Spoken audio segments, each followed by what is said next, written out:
guys, we're now live. So does anyone want to motion for the meeting to start? Motion. Could I get a second? Second. Second. Oh my God, yay. Okay. And now everyone could go vote. So go to the little participants tab, a little yes or no, you know.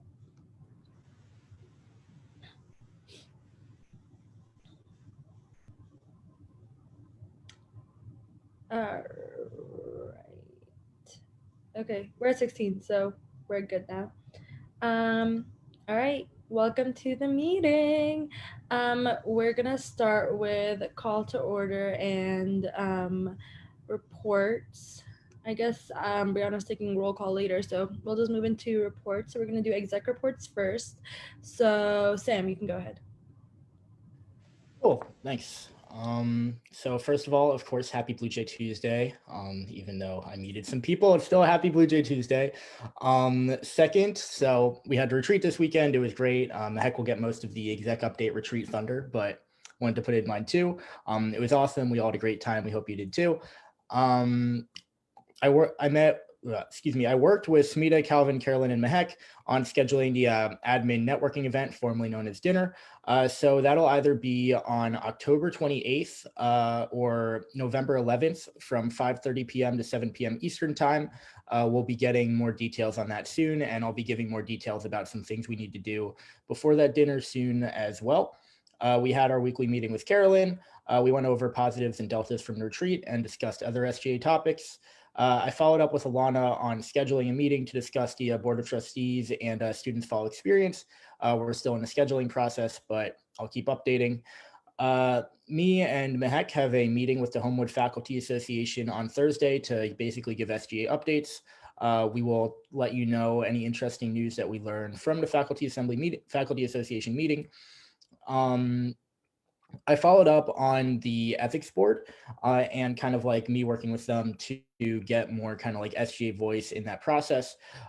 So they asked us to do a pitch in the next few weeks on SGA involvement, and I discovered some new information. I'll talk about that more during my presentation on the topic. And I connected with a friend involved with Advocates for Disability Awareness on campus on plugging senators who are interested into disability advocacy efforts, kind of like into things that are going on right now.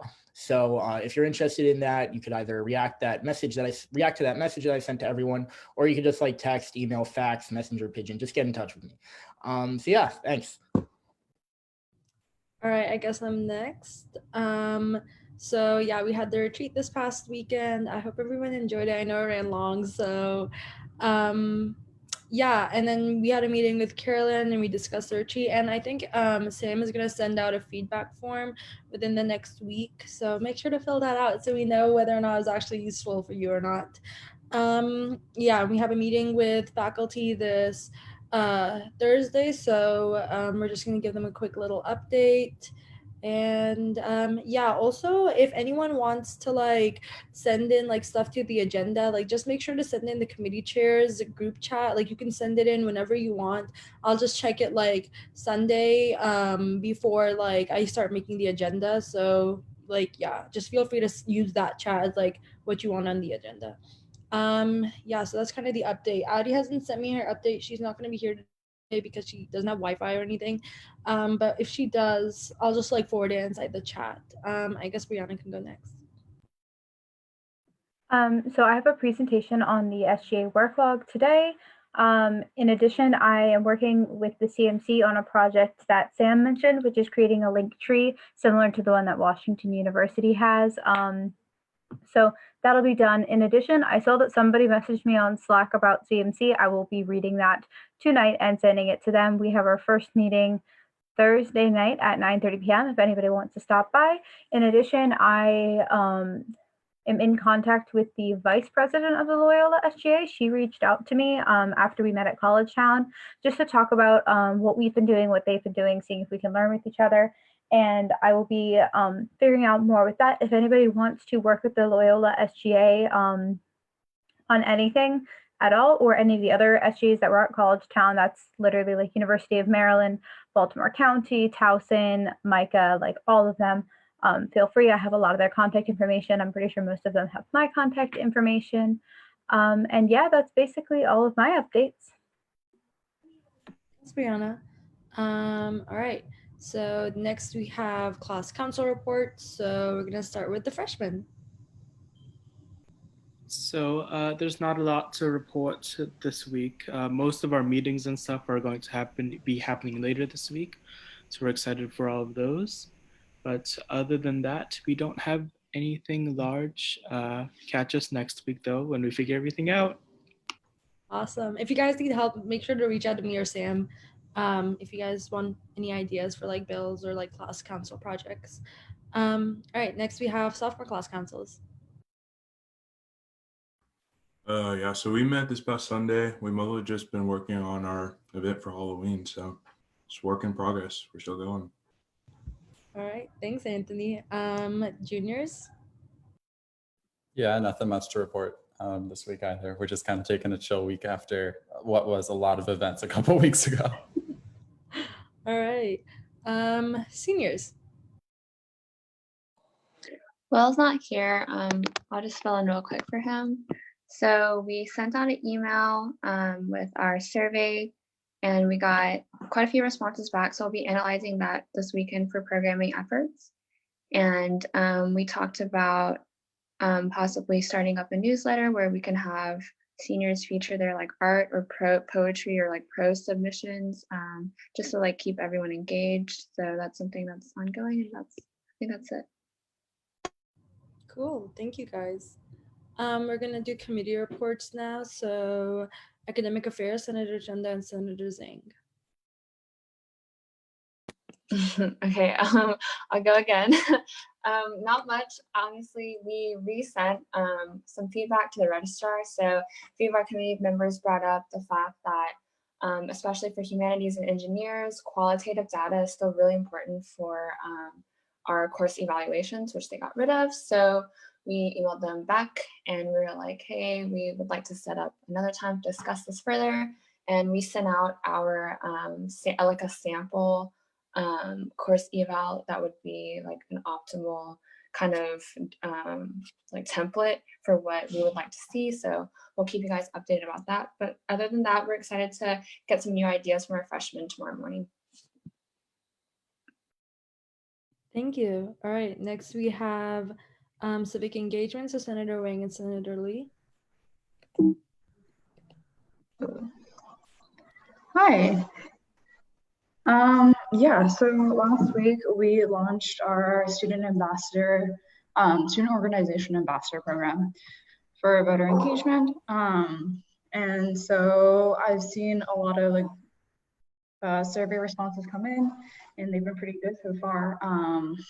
I think I would need a little more, like we also sent out a social media post on Instagram that Talia uploaded to our CEC Instagram, and so that's been shared a little bit, but we still need a little help sharing out to orgs. So I would really encourage you guys, because I know that you guys are all probably a part of a lot of orgs and a lot of exec boards.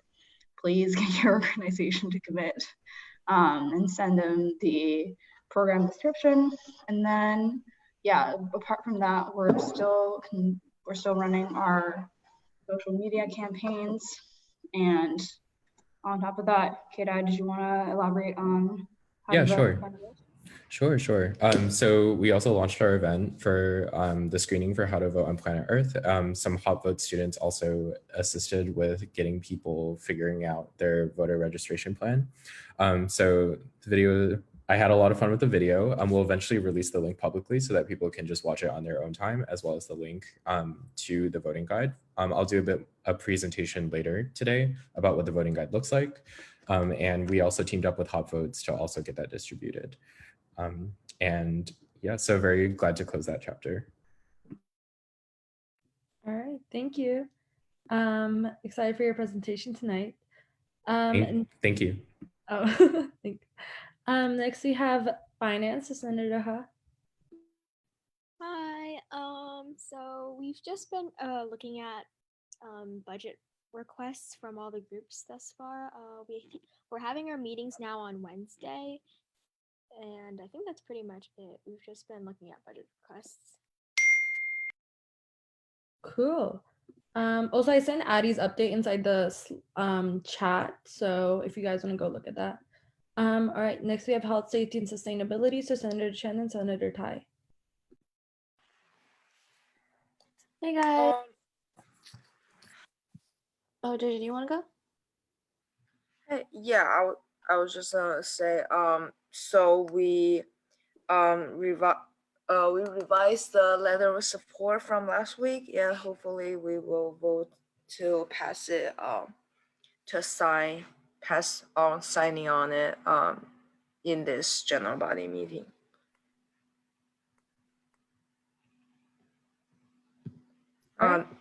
That's it. Oh, okay. Next we have internal affairs. So President Cho, I know he's not here, but since I'm his like co-chair, I guess I can just update you guys. We didn't have any meetings this past week because there were no bylaws presentation or like amendments or any internal SGA stuff that need to be talked about. So not much to report on that front. Next we have student orgs. So Senator Kalahasi and Senator Chen. Hey everyone, we have a handful of updates actually, since we had a very productive, aggressive student orgs day today. But the first thing is that freshmen, all know, but freshman liaisons were finally paired this morning, which we're super excited about.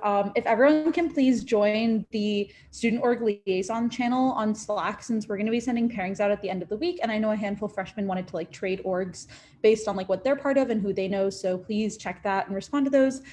Second thing, we had a pretty extensive, I see Kobe's message about aggressive. We had a pretty extensive semi-aggressive conversation today with Carolyn about selective procedures for orgs and like how we want to address those. So hopefully we'll have like a more concrete decision on like what we're going to do going forward, but still thinking about that form and like how people can be able to submit orgs that they think are in violation of that, and sort of trying to push out messaging to the whole student body about like what the current policies are and what groups should be abiding by.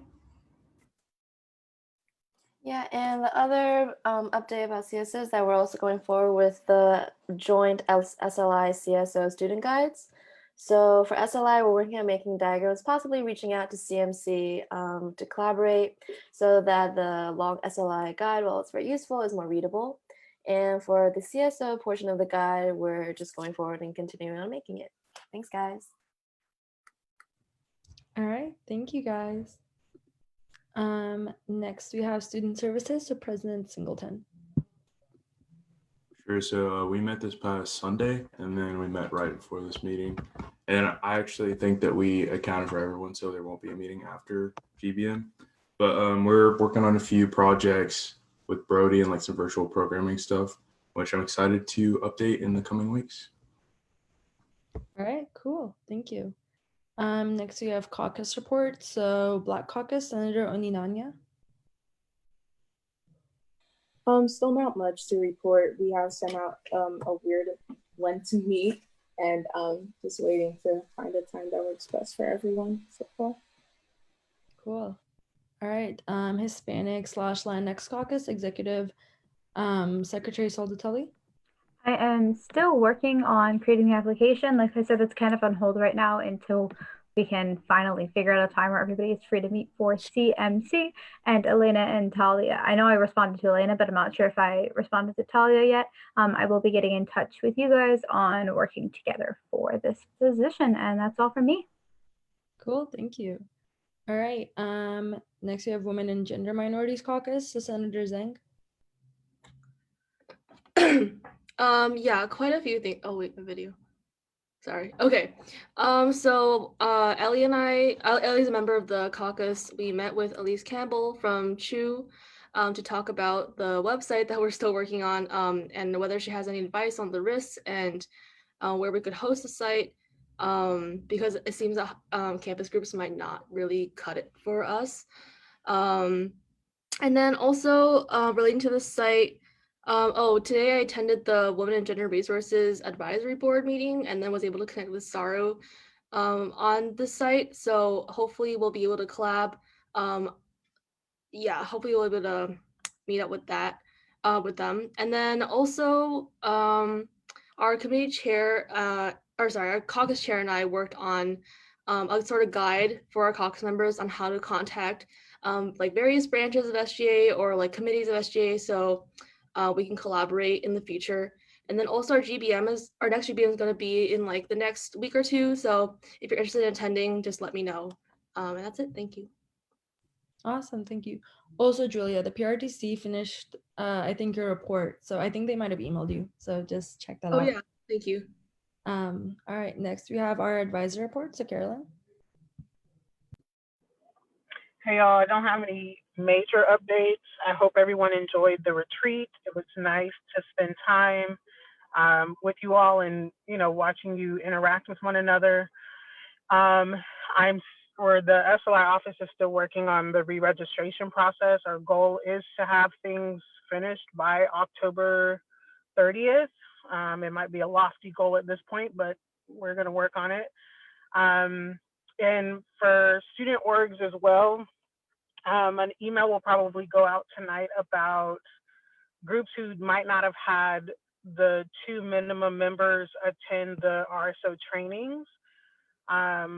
And so that'll be the last big step to make sure re-registration can happen for some of our groups.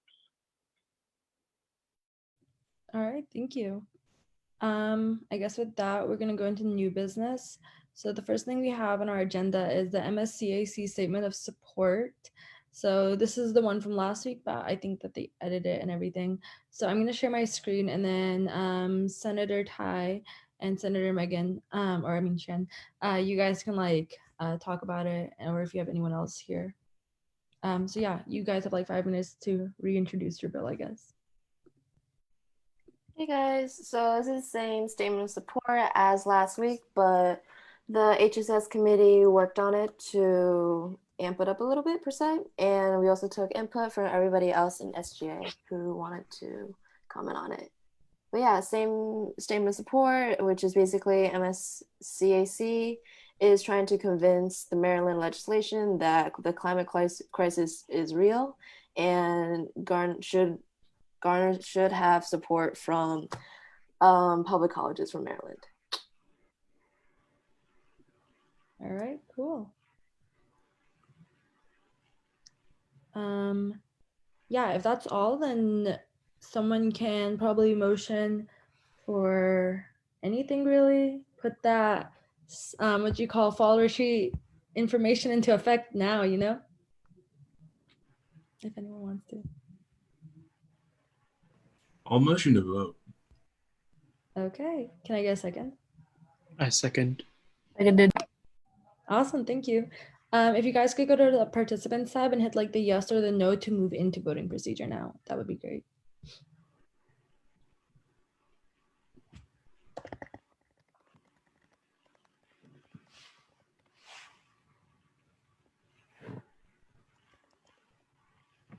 Alrighty, so it looks like almost everybody has voted. Angela, please vote. That's not one of us. Minor, please vote. Raj, please vote. Again, if you can't vote, just send me a private message in the chat with what your vote is. Again, those are going to be just if you have messaged me ahead of time and let me know. So it looks like Raj and Angela are the only ones who haven't. JJ abstained, but otherwise it passes. All right, awesome, guys. So now we're gonna vote. Now that we have gone into voting procedure, we're gonna vote on the bill. So, or the statement of support. So everyone in favor of signing on to the statement of support, please go and hit the participants tab, yes or no.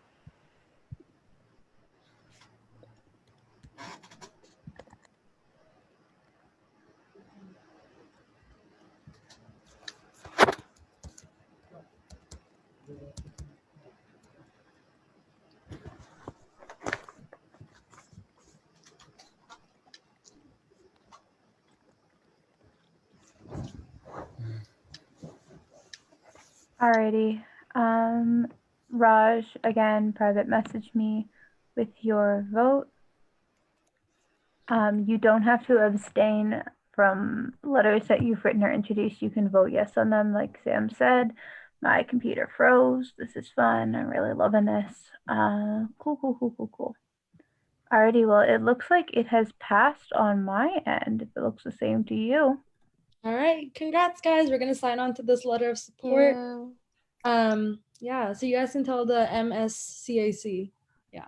Also, can I take attendance real quick because we're a little under halfway into the meeting, just for you know, like absences purposes. Again, is that okay, Mscac? Yeah, of course. Go for it. Okay. Again, just unmute yourself and say here, like quickly, so we can just get through this.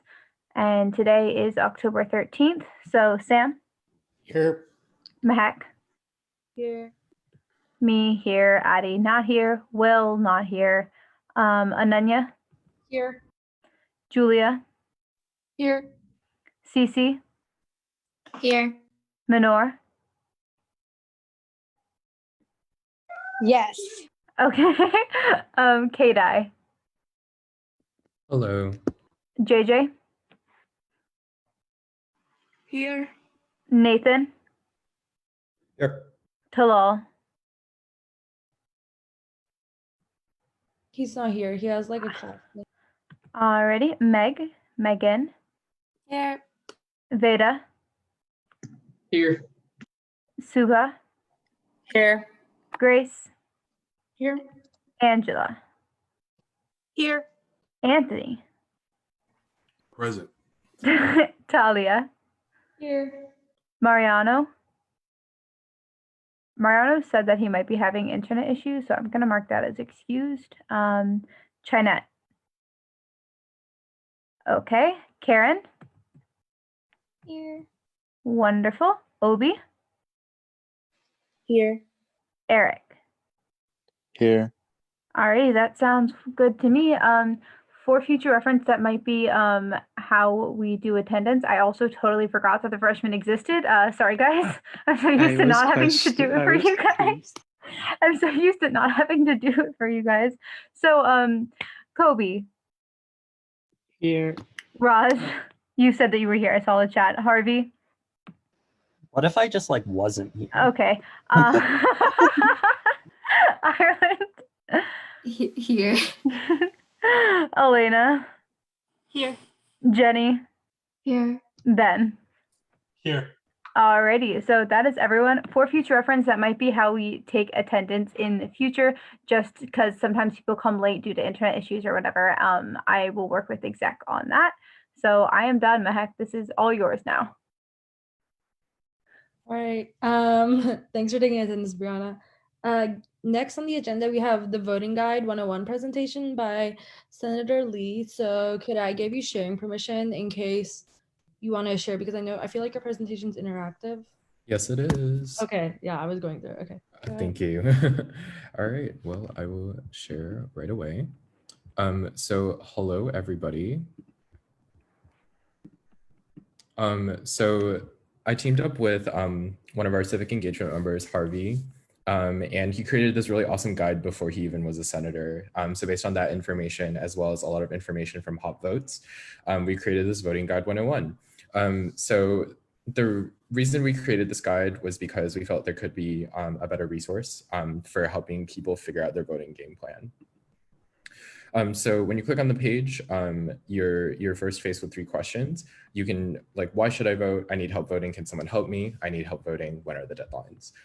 So if you said, why should I vote? This originally directed people to the How to Vote on Planet Earth initiative. This needs to be updated because the event unfortunately is over, but we'll be pasting the link soon. You click on these buttons led to Zoom links, and clicking this button returns to the original page. If you wanted for help, again, it would have brought you to the How to Vote on Planet Earth initiative as well. Again, needs to be updated. And lastly, this is the fun part. So any volunteers, if you could give me a state that is hyperlinked, I'm still working on the rest. It takes a bit of time, but someone shout out a state, any state. Idaho. Idaho, we're going to Idaho. All right, so my Idaho citizen, are you registered to vote? Heck yeah, I am. She said she is. So would you like to vote by mail or in person? In person. Oh, are you sure? COVID. Yep. All right. I'm risky. She's very risky. All right. For legal reasons, that's a joke. Well, my Idaho citizen, make sure you vote on November 3rd or sometime between October 19th to 30th. Warning, you need a voter ID. And if you click it, it gives you more information about what that means. So Idaho is there.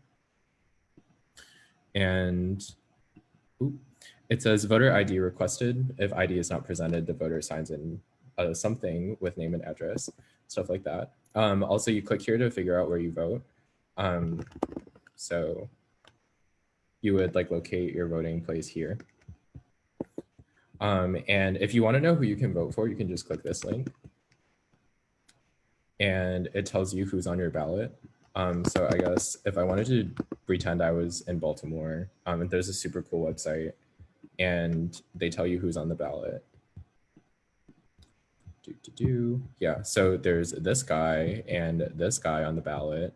And let's say I wanted to know more about one of them and it gives me more information. Here's their history. Super cool. And my Idaho citizen, if you would like to be reminded to vote, it takes you to this really cool site called TurboVote. So JHU partners with TurboVote, and you can also sign up and get updates. Let's say you change your mind and you don't want, let's say you don't want to vote this way. So you can just go back a few slides and let's say you want to vote by mail. So then if you wanted to vote by mail, in your case, you would have these different deadlines. You would have October 23rd and November 3rd. And you would click these links to find out more information. They tell you how to request your ballot, when to submit, or how to submit your ballot. And make sure that they receive your ballot by November 3rd. It's kind of sad. You can't just like postmark it by then. So this is kind of risky because you don't know how mail works or when they're going to get it by. So just be careful and take precautionary steps. In the case that you weren't registered to vote, they would help you. You would choose your preferred method of registration. If you're not sure which one, you can just click register in general. But it has a bunch of options here if you want to register online, by mail, etc. But let's say you already knew how you wanted to register. Just make sure you do it by this October 9th. And here is where you would do it. So essentially, this is the voter guide. And again, like there was a need of, or at least members on our committee felt like there was a need for this because like even though there are other resources that do, oh, am I still sharing? Okay. Even though there are other resources that also compile all the dates and deadlines, like having the same information is not enough. There's a reason why people aren't registered. And part of it might be because the websites are kind of ugly or they're confusing or they're not very standardized. So we thought that having this kind of guide that clearly displayed the dates would make it easier for people to think about, or like it hopefully reduces the amount of steps that people need to take in order to actually vote. So that being said, for our distribution plan, we're hoping to release this with the video. We're hoping to release it again through Hop Votes and hopefully the meme page as well. And we'll release the full video along with it. If you have the chance, check it out. Do let me know what you think of it. Love to hear all your opinions. At this point, I'm happy to take any questions or comments, and thank you very much. All right, would anyone like to motion for a Q&A or anything like that? Motion for a 5-minute Q&A. Seconded. All right, thank you guys. Could you guys go to the participants tab and hit the yes or the no to move into a 5-minute Q&A? Are we gonna do a 30-second speaking times, Ananya? Yeah, that's great. All right, so, all right, if more. All right, a few more seconds and then I will start calling out people's names because we all love to be publicly shamed. Alrighty. So Raj, you can just private message me as we've been voting. Megan, please vote. Angela, please vote. Angela, if you're having issues with pressing the button, you can just private message me. I think since we have the majority. Yeah, we're good. All right, so we're gonna move into a 5-minute Q&A with 30-second speaking time. So Ananya, you're gonna go first, and then Anthony, you'll be up next because you motioned it. Go ahead. Okay, cool. Yeah, my question is fairly straightforward, and I think you started addressing this, but like I really just wanted to get a sense of why like we were changing the mold from having used TurboVote. Like I registered to vote using TurboVote when I was a freshman. I feel like people on campus are very familiar with it, and like the updates that it sends, like everything is very consolidated within a place that's really user friendly to just input your address and it gives you all the info you need. And especially since like Hot Votes uses TurboVote to try and push out that information, and a lot of other like groups on campus that are doing voter reg have been doing the same thing. So I'm kind of just confused about like why reinvent the wheel, especially since it seems like this is still a work in progress and we're 3 weeks out from election day and pretty much almost all voter registration deadlines have either passed or will have passed in the next week.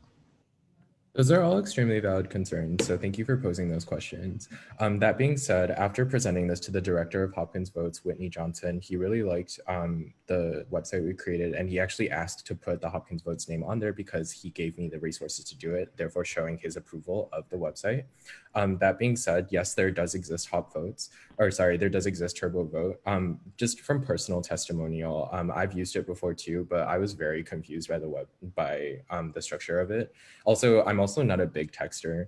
And third of all, I think the user interface is not very pleasant. The moment I go on the interface, I don't know what it's about, and it automatically demands me for my website or for my address. Whereas this website, it gives you information first. I think having an information first model allows more accessibility to people being more open to knowing what the deadlines are. Thirdly, talking to coordinating with Harvey, we also made this observation. So we think that having the right information is great, but design is extremely important in decreasing the distance between a person and the information, and therefore increasing the accessibility to it. So that's why we felt it was necessary. Lastly, even though the deadlines are upcoming, they're not over. So for those people who still can vote, we should let them know. Also, not everybody is a plan ahead kind of person. So there still are a couple days left before final deadline. So we can still get this out and it'll still be useful for people. All right, thank you, Kadai. Or thank you, Ananya, I mean. And Kadai, I guess, since you answered. Anthony, you can go ahead. Also, if anyone else wants to be added to speakers list, you can just put your hands up in the participants tab. Yeah, like I know this isn't a moderated caucus, but I'll just go ahead and say that, like, personally, I think it's good idea for us to like have as many avenues as possible for people to vote. So I definitely applaud everyone who worked on this, and especially Harvey, like being a freshman and even before you became a senator working on this, like, good job, man. And I just really like the idea. Only thing is Oklahoma's not updated yet. I know it's a work in progress, but hope you all get to that soon. And that's all I had to say. Thanks, Anthony. I think Brianna wanted to go next, so Brianna, you can go ahead. I just wanted to agree with what Kadai and Harvey said. Like when I first, like I was part of Hopkins Votes for like my first semester on campus. And when I was there, we were like really disorganized and we were trying to work with TurboVote and all of these things, but especially since like we had a bunch of new people come in, it was just really confusing and we were having issues with it at the time. That was my experience. And then when I personally used TurboVote on my own, I was also really confused. I was told not to give out my address to strange websites on the internet. And why am I going to do that? Like, if I could just click on Maryland and be like, oh, shoot, like this person is like Andy Harris is running for Congress. I don't like that dude or something, without having to share any of my personal info or like give them my phone number or like things like that. I would prefer it. And like Anthony said, I think it's good to have multiple avenues for this, because maybe people like Ananya, like TurboVote, why reinvent the wheel? Like that works great. And now we have one for people who are like more private and that kind of thing. I don't know. I think the more information, the better. And the more information we can put out there, the more people that'll hopefully get registered to vote and hopefully vote. And then hopefully we don't have a terrible election. And that's all for me. Thanks, Brianna. Next we have Nathan. Yeah, I guess kind of to push back on that a little bit and give a question. I'm a little concerned about when we have multiple avenues. It's kind of the same thing we've observed with organizations. It's really hard to keep things updated. And so I noticed with this that, first of all, a couple of the links didn't seem to go quite where you wanted. And then also, like it's like Ananya mentioned, it's like not complete yet and we're 3 weeks out from the election. I just want to be sure that we're not pushing like any kind of misinformation on students, especially when voting rules are changing pretty frequently with COVID. And I know TurboVote is always staying up to date on all that stuff. So how are you, I guess, designing the site to ensure that we're always providing up-to-date information to students? Those are also very valid concerns. I'd also like to respond to the two previous senators that commented before I get to you, Nathan, just because of the order of comments. But thank you all so much for your kind words. And Anthony, the next state that I'm getting to will be Oklahoma. Promise you. Yeah. And thank you, Brianna, as well. And as for Nathan, in terms of updating, so I don't see what you meant when you said that I clicked links and it didn't take me where I wanted to. The only place where I could see that is in the beginning where I said the event was over, but that was there for the sake of just getting the event out. Those can be extremely easily changed, just saying like, okay, well, here's the video for it. As for the rest of the states, the reason I didn't work on it, I had a lot of assignments that were due this weekend, so I didn't really work on it. But I'll be getting to that very soon. Third of all, for the links that are, in terms of updating, a lot of these links point to other links that update themselves on their own, including TurboVote actually. And there are also other websites that they update on themselves. So they're just pointers to other information. The things that do need to be updated are the voting dates. So yes, this voting guide is more valid for like this year, but there's 2 years until the next election. And I'm sure that's more than enough time to update the dates very easily. So that's how I would keep updated. All right, so the Q&A expired while you were talking, Kate. So if anyone wants the motion for like a little longer, they can do that. If not, then we can move on to the SGA workload presentation. Nothing? All right, I guess if no one wants to motion anything, we'll move on to the SGA workload presentation. Executive Secretary Soldatelli, the floor is yours. Also, I give you sharing permission, so you can. Thank you. Okay, so today we will be talking about the SGA worklog. Again, a reminder that my internet is still crappy, so sorry if something goes terribly wrong during this presentation. So first off, you guys all read the bylaws, right? Everybody's up to date on the bylaws, the ones we worked super hard on. Yeah. Okay, I'm super glad that everybody's read the bylaws. I'm gonna go ahead and get my notes up. So this is the work log from last year. As you can see, we made a crap ton of bills. You can see people who sponsored, if it passed, when it was introduced, what happened to it. You can see the meeting minutes from it. If it had more than one meeting minutes, you can see that too. Like, this is super helpful. It is like the only concise record we have of all of the legislation and like all of the wonderful things we do. And if you see this little tab on the bottom, you can also see the non-legislative things. So though SGA, like Senate particularly, we write a lot of legislation, we also do things that are not legislation. And if you're running again, this is a good way to like remind yourself of everything you've done, remind your constituents of everything you've done. It's also a good way to just like keep a record of what SGA is up to. So for freshmen, if you want to see stuff that we've done in the past, if you're like, man, I wonder if anybody's ever written a bill for sleds.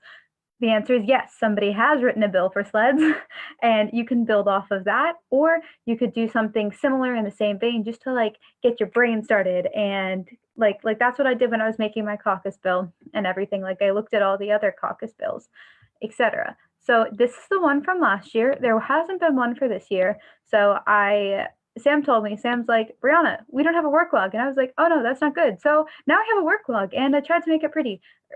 So for legislative project on the left, as you can see, you're gonna link the example bill as you see in this one. We have the hyperlink right there. And again, we did a lot of legislation, like a lot of legislation. So you're going to link the bill. You're going to have the name of the person who introduced. That's kind of a change because in the last one, you don't see the names, but I just think that'll be helpful. That way you can go through and you can just immediately see who supports what, who has written the most bills, who has written the least bills, etc. You can also see who sponsored it. Reminder that your bills need sponsors. You can't just introduce them with like one sponsor or like no sponsors. That's bad. And then what I'm going to do is at the end of every meeting, I'm going to go ahead and put if the bill was passed, if it was not passed, or if it was tabled.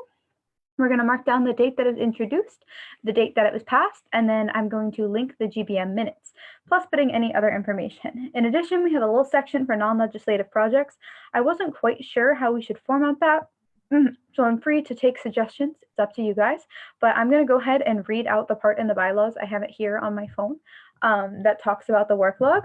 So we're a little bit behind on this because we were editing. So it says that the work log should be created at the beginning of the school year, by the first general body meeting. I thought we had one. We had a different thing that I linked on the website. So this one is brand spanking new. It is my responsibility to make sure that it's updated and posted on the website. I'm embedding this onto the homepage of the website. So this isn't something that just SGA people will see. It's something that, the entire school will see if they click on our website. It is encouraged that individual SGA members fill out the log. If you write a bill and you send it to Mscac and you're like, Mscac, put this on the agenda, it passed through committee, or, whatever, then you should add it here. This is going to be moved into the our Drive thing where we have everything. I'm not quite sure where I'm going to put it yet. I'm probably going to either put it in the executive secretary folder, general, or the one that has all the forms and stuff. But if you write a bill, you put it in here, you put who introduced it, you put who co-sponsored it, and then I can fill in the information about if it passed and the date it was introduced and all of that thing. So the SGA work log is supposed to compile all the legislation, non-legislative projects, roles, and responsibilities of an individual SGA member. And then there's also a template format in there, but I didn't like the template, so I made my own. If anybody has any questions about this, please let me know. I'm trying to keep this presentation relatively short. I'm finished. If anybody would like to motion for anything, feel free. Also, Sam, would you mind updating the meeting notes from this while I was talking? I did it. I got you covered. Oh, you're so nice.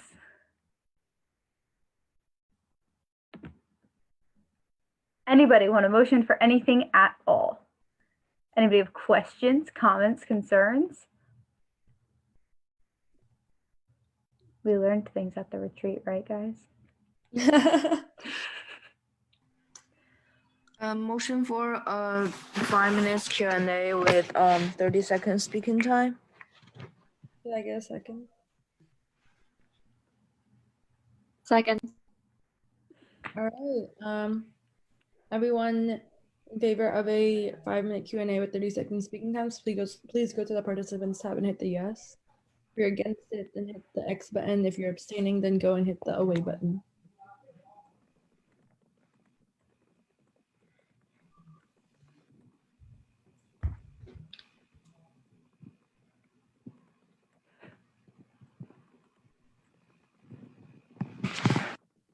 I think we're gonna need 2 more votes for this. If you guys don't want to, it's okay.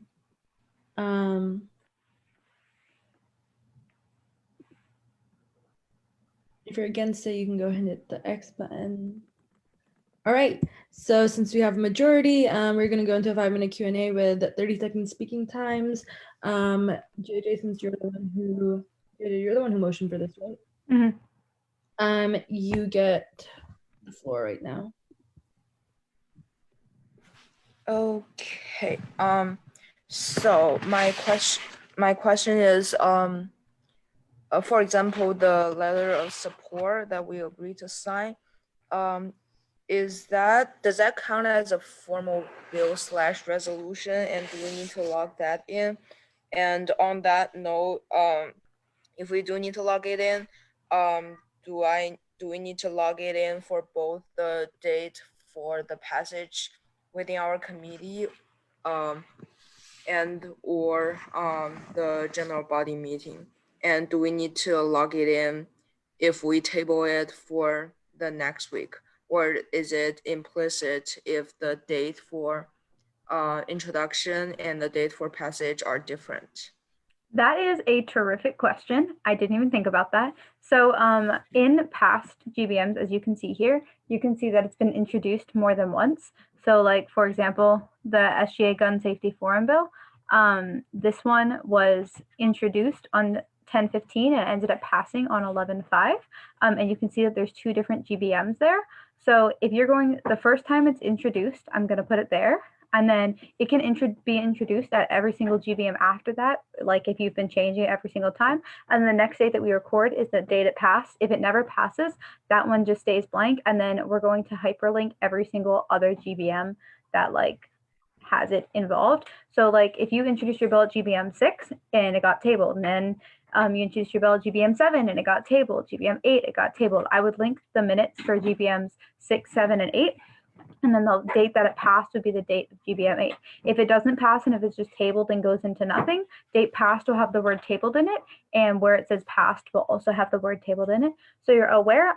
The question about if you have to do resolutions and that kind of thing, I am going to pass it off to Sam. Oh, we have people who raised hands. I'll pass it off to Sam in a moment. But from what I'm looking at, we have had resolutions in the past on our work log. The work log isn't just a record of legislative things. It's a record of literally any work you do at all in SGA. And again, this format might change for this one based on just like how the work log appears. I might go back to using the other template. It's just kind of like, we're working on it. So if you look over here, the animal testing resolution is included in the work log because that's a resolution that like ended up getting passed at the meeting. So bottom line, yes, you would include this. You would include the date that is introduced, which is last GBM, the date of that it was passed, which is this GBM, and then I will link the minutes for both of those. Again, this will most likely be changed. This is not a final format. I'm going to keep changing it until we see what works best for everyone. All right, thank you, Brianna. I'm gonna call Julia and then Anthony because we have like a minute and 30 seconds left. So I'm gonna. So go ahead, Julia. I don't know if this is something that'll go on the website in general or on the work log, but I know a lot of senators and like exec are on like steering committees and advisory boards and stuff like that. Is that something that might like be another section on here? Because I feel like maybe people want to like see who's doing what. Yes, that will be something that will be a section. Because we didn't really have steering committees when the bylaws were like, created and all of that. That wasn't included in the bylaws. But again, this is an SGA work log. It records all work that you've done in SGA. So that would most likely go under a non-legislative project. It would be like COVID steering committee. The description would be all of the stuff you're doing. And then there's going to be another tab at the end. I didn't know how big to make it, so I didn't include it. And that will list everybody who's participated. And if you have any documents like meeting minutes from it or whatever, that will also go there. There'll be a link to the Google Drive folder that has meeting minutes from a steering committee or something like that. It won't count for like exec board meetings or things that you do like regularly scheduled, like the freshman class president meeting with Brittany or things like that. But a big non-legislative project like that would be included. These are good questions. Thank you, guys. All right, so we have 25 seconds left. Anthony, did you still have a question? No, my question actually got answered. Thanks. Okay, Sam, you can go ahead. Then. Word. Could I screen share? Could I get permission to screen share? Of course. Then you have to stop screen sharing. Okay. Yeah, just some other stuff to explain. So some of this confusion is my fault. Apologies for that. It's a long story. But what we will be doing on the work log. So we'll have the legislation. We'll have that tab, and that'll be its own tab where you can see all of this information. And as some of you have probably noticed, we also have a very similar legislation tracker that's already on our website. The legislation tracker is separate from this, but it is something too, just so people have a record of which legislation, actually got voted on and passed or not. And there will also be separate tabs, which is not on the work log that's on the agenda, but it will be on the work log that you all fill out. And there will be a section for non-legislative projects. So, if you could see Pavan, like he was very productive. And he had all of these programs and they weren't necessarily legislation, but it's stuff that he did that he's recording that he gets credit for in a work log. And we'll also have one-time meetings. So let's say like I have a meeting with Alana, then I'd put that on there and say, talk to Alana about the Board of Trustees. And that would go on there. So there will be more than just what's on the work log that is on the agenda. So stay tuned for that. And once that is up and running, it will be something that everyone is required to fill out. So we will be sure to let you know by email that when it's officially time for you guys to start doing this. All right, thank you guys. So the Q&A expired. So I guess we're gonna move on to the ethics board presentation. But if anyone else has any more questions for Brianna, feel free to message her directly or Sam or me, or drop it in like the Slack general chat. All right, Sam, so you have sharing permission, so you can go ahead and do the presentation. All right, you guys just can't get rid of me. But yeah, so the next thing that I wanted to talk about, and I mentioned this during the exec president update, is kind of the academic ethics board and how that intersects with us as SGA. I wanted to talk about this in a presentation because I learned some new information about it that I thought would be worth bringing up to everybody here. So to give you some background, the Undergraduate Academic Ethics Board, according to the website as checked earlier today, is a subcommittee of the Academic Council.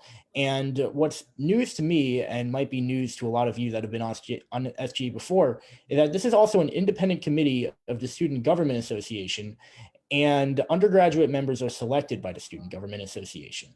And these members, they serve one academic year, they'll be reappointed for subsequent academic calendars, and their duties are twofold. The first is that they hear academic ethics cases. So that's stuff like if you're accused of cheating, then you'll be heard before this board. And I mean, you could check the slides later, you could check the website if you want to read about it more, but essentially it's what you think it is. They sit on boards, they evaluate whether the person cheated or not, and if the person cheated, what sanction they get. Another key thing to note is that along with hearing academic ethics cases, they also potentially hear conduct board cases. So the conduct process that evaluates whether a student broke the code of conduct, and if so, what the punishment for breaking that code of conduct will be. So there's kind of like two paths. One is sort of like the informal path, which I won't get into now. And the second path is that you could opt into having a conduct board hearing. So conduct board hearings are basically, I mean, it's what it says, you all can read. It's composed of 3 student members and 2 staff or faculty members, and they hold hearings, they figure it out. And the students that serve on the undergraduate ethics board are the same students that work that serve on these conduct board hearings, which I more or less knew, but I confirmed when I had a meeting with Jess Oros and Jen Calhoun earlier this month. And the reason, before we get more into this, that I care about the ethics board and the conduct board, and the reason I think you all should care too, is because they're basically the only opportunity we have to make sure that we are being heard, not just by administrators, but by our peers when we're accused of violating different agreements that we abide by attending this university. And I think that's really important because I don't think, and I'm not saying that administrators hear things unfairly, but I think, you know, like it's a principle of the US justice system. It's a principle of justice systems around the world. Like, I think it's really important to have the right to be heard by your peers when you're accused of something, because I think they're the ones who know your situation the best. They're the one that know your life experience the best. So I think that's really key. And the status quo right now is, despite being a formal part of SGA, according to the website, there are basically no mentions of the ethics board or procedures for selection of ethics board members in our constitution or our bylaws. And SGA has, for at least the past 2, if not 3 years, not had a role in selecting ethics board nominees, despite the fact that the website says that we do have a role. And to give you some background, 2 years ago, at the end of my sophomore year, we had a presentation where someone from the ethics board came and they basically, oh, Raj has entered the waiting room. And we saw a presentation. I can't actually remember if we voted on them or not, but it wasn't something that was super necessary for the process. By the time we did this, these applicants had already gone through the entire kind of like ethics board selection process that conduct runs. So we were just kind of a rubber stamp at the end. Last year, because of COVID, we didn't even have that. We did receive a slideshow presentation from conduct with the ethics board nominees, which was not seen until I got access to the email account, is my understanding. So we have not actually been fulfilling this role. And I also think it's important that SGA does have this role, because these students on the ethics board and the conduct board, they're some of the most when you think about it, they're some of the most powerful students on campus in terms of the effect that they have on other people. They're the only students that can get someone, you know, sanctioned in some form or another. And, you know, given that the purpose of the Student Government Association is to provide a democratic voice in all university proceedings, And given that it says on the website that we get to help select people, it's very important that we have a role in this. So the good news is that it's already going well. I met with Jess Oros and Jen Calhoun last month, and they're great. They're amazing. They agreed that SGA should have more say in nominee selection. And they recently informed me that their board of directors would like to hear a pitch from us on greater SGA involvement. So I have some ideas. Basically, what I informally pitched to them was a pre-screening process where basically before we'd leave in place the basically the system where the conduct people, they have like a complicated, like thorough, in-depth process for vetting people to the ethics board. And I think it's fine to leave that in place. And I mean, I think like that's perfect. That's great. It's been working. But our role would just be to, in some form, kind of like get the list of people that applied before they go through that application process. So we have an opportunity to vet those people before they go through that. So if we know something that conduct doesn't, that would make them a bad applicant, then we could basically like tell them that, and that could have an impact on the selection process, which again, I think is really important because we would be serving our roles as the voices of the student body in this process. And what I need from you all is your help. I could do this completely by myself, but I mean, if we want to go with democratic governance, there's a reason there's 32 of us and not just me. I want to work with you. So please reach out to me ASAP if you want to help create this exciting new program. I mean, I'm thinking that the presentation will probably happen in the next 3 or 4 weeks. At a minimum, I think it would make sense to have one member from internal affairs because this is internal affairs, and one member from academic affairs because this relates to academics. They can be the chairs. They don't have to be the chairs. If you're the chair, like, don't think that, oh, I'm the chair, I have to do it. Like, feel free to delegate this to someone else. But I wanted to do a presentation about this instead of just an announcement or something, because I feel that this is a really important topic. I feel that it's something that, it's kind of flown out under the radar for a really long time. And I'm excited to, have the support of Jess and Jen, and other like administrators around campus that have helped me out with this in kind of rectifying this. So yeah, I mean, we could do a presentation or something, or not a presentation. We could do a moderated caucus or Q&A. We don't have to. I just wanted to get to talk to you all about it. Thanks.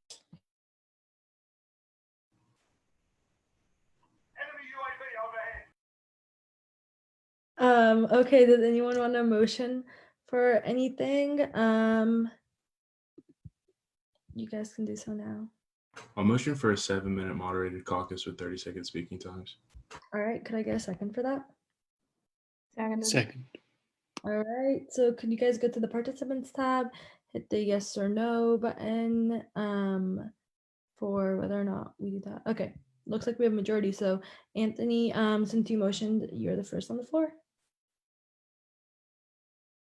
Yeah, this is something I'd definitely be interested in. One question I have for you, Sam, is like, what is like some of the examples for things you'd be looking for, like kind of red flags whenever you're vetting these people for the process, if we were involved with like choosing people for the ethics board? TBD.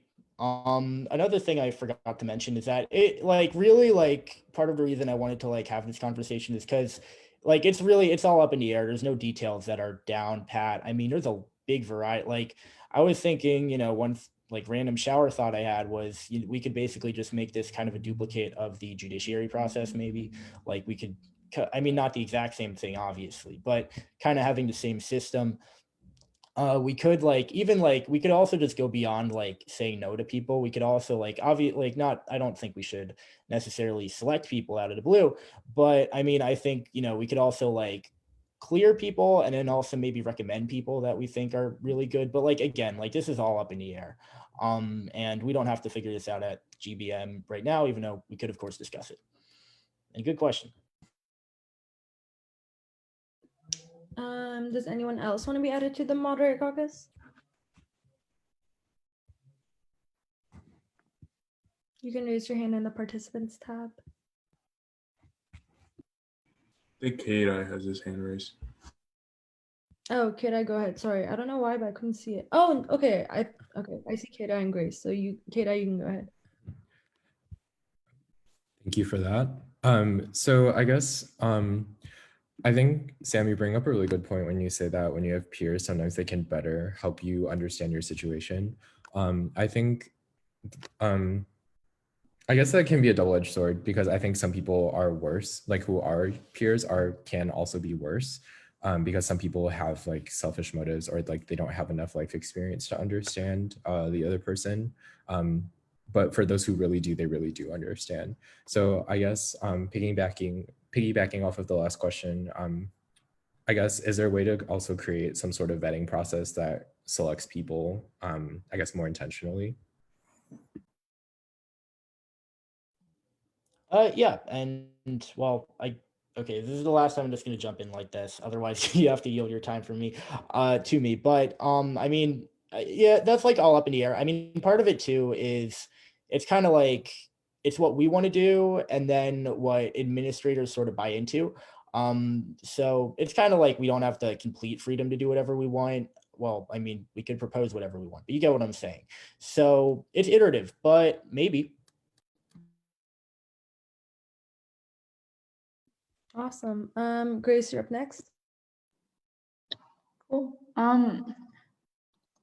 Do they publicize these like ethics board members once they're actually confirmed? And also, as a follow-up, when they like presented to you like 2 years ago, what kind of criteria did they like produce to prove that they would be good candidates? Is it essentially just like they haven't done all these things that would violate them from code of conduct, or like what like qualifies you for something like this?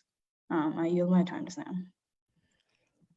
Yeah, so it was 2 years ago. But I can send everybody a presentation that they sent the SJ email for last year. In terms of the other question, which okay, I forgot your other question, but I'll send you the one with the criteria.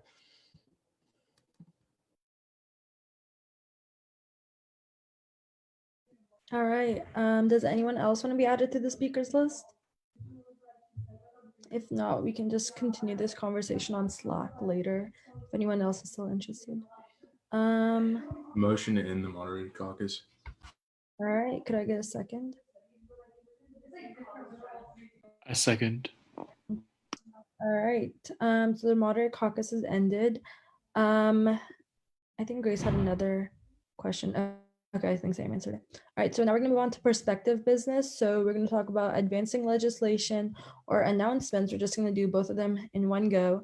So if anyone has anything they wanna talk about, you can just raise your hand in the participants.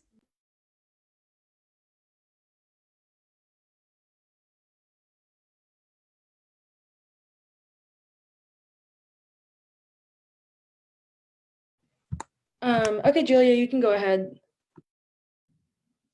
Okay, I think I've never done advancing legislation, so I don't know if this is the correct thing, but yeah, Megan and I have been writing that bill that Sam mentioned, like, I don't know, 2 GBMs ago about the lottery for public input. Hopefully, I know internal affairs doesn't meet like all the time, but hopefully we'll be done like at the beginning of next week. And then another thing is that I think OIE is holding an event tomorrow about Title IX changes, and I'll paste the link in the chat, but I think it's a really great event and really important as well. All right, Sam, you can go up next. All right, I have one announcement and only one announcement. So as I mentioned during my presidential updates, for the admin dinner, so what we did is we selected the topics that we'd be talking about, and we have the list of administrators. So what we're going to be doing in probably the next few hours is get in touch with all of you and tell you who's coming and what topics we're going to be talking about. And what we have to do either by October 21st or November 4th, depending on when we end up having the admin dinner, is create briefings on each of the issues we want to talk about and why we want to talk about them. and basically why we have concerns, like what we've been doing on them, and just send them to Calvin and or Carolyn. So the administrators that are coming like kind of know what we'll be talking about before the meeting starts. So I'll be in touch with that about next steps soon, but I just wanted to put that all on your radar. If making these briefings is something you'd be interested in, let me know. I guess next is Anthony. Yeah, I was just going to mention that Student Services right now is working on some things involved with Brody in terms of like virtual studying, like setting that up, and then like setting up printing times for like students to be able, or even professors to be able to come in and print like certain documents. So if that sounds interesting to anybody else on any other committee, just get in contact with me if you want to like work on those projects. Sorry guys, my bed just broke and it fell on my foot, so this is why my video is off. Does anyone else have any other announcement? I have an announcement. So on my end, I just wanted to wish one, let people know CMC is active. CMC will be able to finish that Linktree thing in like 2-ish days. And then I don't know if this counts. This is an announcement. Good luck on midterms, everyone. I'm about to take my neuro midterm like right after this, and I know this is like hardcore midterm week before fall break, but just remember we're almost done with school until fall break. So yeah, good luck everybody. That's all for me. I think next is JJ. Hello guys. First of all, please take care of your foot, Mihawk. That sounds like a bad thing. Having your bed broken and all that. So I have an announcement. I have two actually. One, HSS is now working with another Arts with Impact initiative. So we will try to pass it in finance, and then we'll bring it up sometime in the future GBM, depending on how well we proceed with it. And second announcement is it's for Chinese international students. It was announced that we can get vaccine shots if we have planned to go abroad to study within 2 weeks. Like there's a forum to schedule a vaccine shot. So I just want to bring it up if it's useful for future academic planning. So that is a thing that happened. I don't know how easy it is to get it or how long it will take to schedule an actual shot, but it is something that happened. That's it. A COVID vaccine shot? Yeah.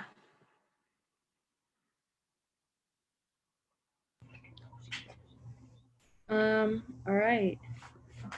Does anyone else have any other announcements?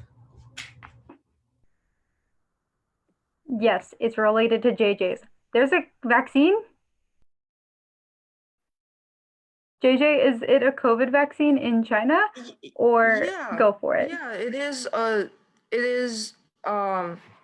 COVID vaccine in China approved and like trial run.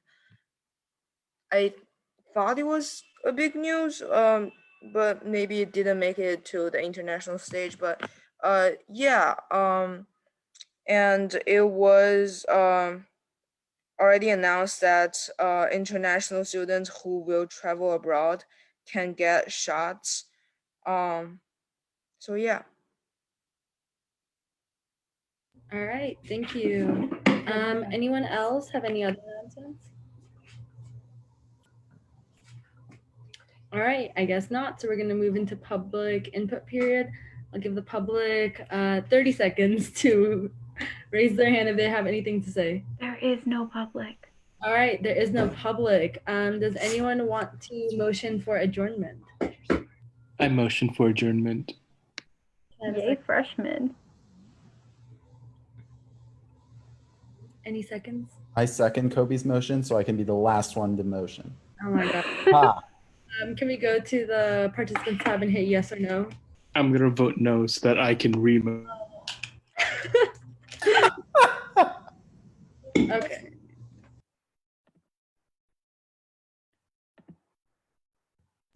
All right, please vote so we can get out of this meeting.